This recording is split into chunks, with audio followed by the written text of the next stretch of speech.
Hello வணக்கம். Welcome to Mani Vedic astrology. நம்ம இன்றைக்கி எந்த மாதிரியான 5 காரியங்களை செஞ்சால் உங்கள் வீட்டுக்கு மகாலட்சுமி வரமாட்டாங்க, அவர்களோட அருள் கிடைக்காது அப்படிங்கிறத பற்றி தான் நம்ம இன்றைக்கி பார்க்க போகிறோம். தலைப்பை பார்க்குறதுக்கு முன்னாடி நம்ம சேனலை சப்ஸ்கிரைப் பண்ணுங்கள். அப்படின்னா தான் அடுத்தடுத்து போடக்கூடிய வீடியோக்கள் எளிதில் உங்களை வந்து அடையும். வாங்க நம்ம இப்போ தலைப்பு பார்க்கலாம். முதல்ல நம்ம சொல்கிற ஒவ்வொரு விஷயங்களுக்கும் ஒரு அடிப்படை உண்மை இருக்கணும்.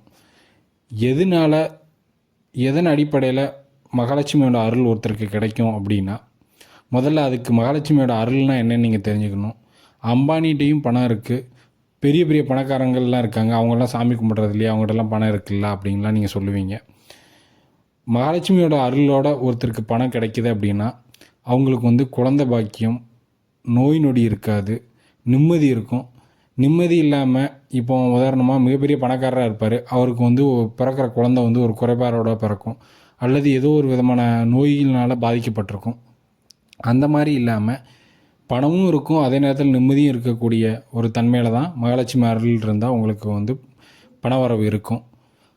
நம்ம எந்த மாதிரியான விஷயங்களை செய்யக்கூடாதுன்னு முதல்ல பார்ப்போம். ஒரு 5 விஷயங்கள் இருக்குது. அது கூடவே என்ன விஷயங்களை செஞ்சால் மகாலட்சுமி அருள் கிடைக்கும் அப்படிங்கிறதையும் நான் சொல்லிடுறேன். முதல்ல நம்மளோட சமையல் அறையை வந்து சுத்தமாக வச்சுக்கணும். முதல் விஷயம், இந்த எச்சி பாத்திரங்களை வந்து கழுவாமலே போட்டு வைக்கிறது, ஒரு நாள் 2 நாள் இந்த மாதிரியான விஷயங்களை பண்ணக்கூடாது. ஏன்னா மகாலட்சுமி வாசம் பண்ணுற இடமே அந்த இடம்தான். எப்போவுமே அந்த இடத்த சுத்தமாக வச்சுக்கணும். உங்களோட பூஜை அறையிலையும் அது மாதிரி பணம் வைக்கிற இடத்துலையும் வந்து பச்சை கற்பூரம் யூஸ் பண்ணுங்கள். இந்த பச்சை கற்பூரம் நீங்கள் வந்து யூஸ் பண்ணிங்கன்னா அது பணத்தை ஈர்க்கும் தன்மை கொண்டது. கண்டிப்பாக வந்து மகாலட்சுமியோட அருள் கிடைக்கும். அதே மாதிரி பணத்தை வந்து கண்ட இடத்துல போட்டு வைப்பாங்க தெரியுமா, செல்ஃபில் அல்லது பெட்லேயே எங்கேயோ கொஞ்சம் கொஞ்சமாக பணத்தை போட்டு வச்சுருப்பாங்க. அந்த மாதிரி பண்ணாதீங்க. இது 2வது விஷயம். 3வது, நீங்கள் கோவிலுக்கு போவீங்க ஆனால் வீட்டை சுத்தம் பண்ணியிருக்க மாட்டாங்க சில பேர். இந்த விஷயமும் நீங்கள் கண்டிப்பாக பண்ணக்கூடாது. வீட்டு வந்து எப்போவுமே சுத்தமாக வச்சுருக்கணும். நீங்கள் கோவிலுக்கு போனாலும் சரி, போகாட்டியும் சரி. அது மாதிரி தினமும் விளக்கேற்றி வழிபட வேண்டும். ஒரு 5 நிமிஷம்னாலும் தினமும் விளக்கேற்றி வழிபட வேண்டும். நறுமணமாக இருக்கணும் எப்போவுமே. பூஜை அறையும் சரி, வீடுகளும் சரி.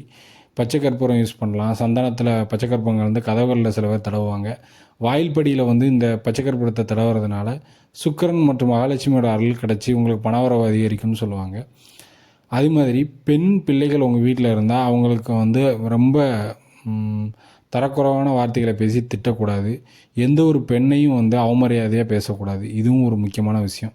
இந்த மாதிரியான ஒரு 5 விஷயங்களை நீங்கள் ஃபாலோ பண்ணிவிட்டு வாங்க. இந்த 5 விஷயங்களை நீங்கள் தப்பி தவறியும் கூட சமையல் அறையில் சுத்தம் இல்லாமல் வச்சுக்கிறதோ, அல்லது பெண்களை வந்து அவமானப்படுத்தி பேசுகிறதோ, அல்லது வீடு சுத்தம் பண்ணாமல் இருக்கிறதோ, நறுமணம் இல்லாமல் வச்சுருக்கிறதோ, இந்த மாதிரியான விஷயங்களை வந்து நீங்கள் பண்ணக்கூடாது. இந்த விஷயங்களெல்லாம் நீங்கள் பண்ணாமல் வீட்டை எப்போவுமே நறுமணமாக வச்சு நல்ல வார்த்தைகளே பேசி நீங்கள் வந்து மகாலட்சுமியை வழிபட்டு வந்தால் கண்டிப்பாக மகாலட்சுமியோட அருள்னால் உங்களுக்கு பணவரவு அதிகரிக்கும். இது எல்லாமே ஜோதிட ரீதியாகவும் சரி, இது எல்லாத்துக்குமே ஒரு லிங்க் இருக்குது. அதாவது உதாரணமாக இப்போ நம்ம பச்சை கற்பூரம்னு சொல்கிறோம், இது வந்து சுக்கரனையும் பணத்தையும் ஈர்க்கக்கூடிய தன்மை உள்ளது. அதே மாதிரி அத்தி மரம்லாம் சொல்லுவாங்க. அத்தி மரமும் வந்து மகாலட்சுமியோட அருள் உள்ள ஒரு மரம் தான். அத்தி மரம் வளர்த்தாலும் உங்களுக்கு பணவரவு கிடைக்கும்.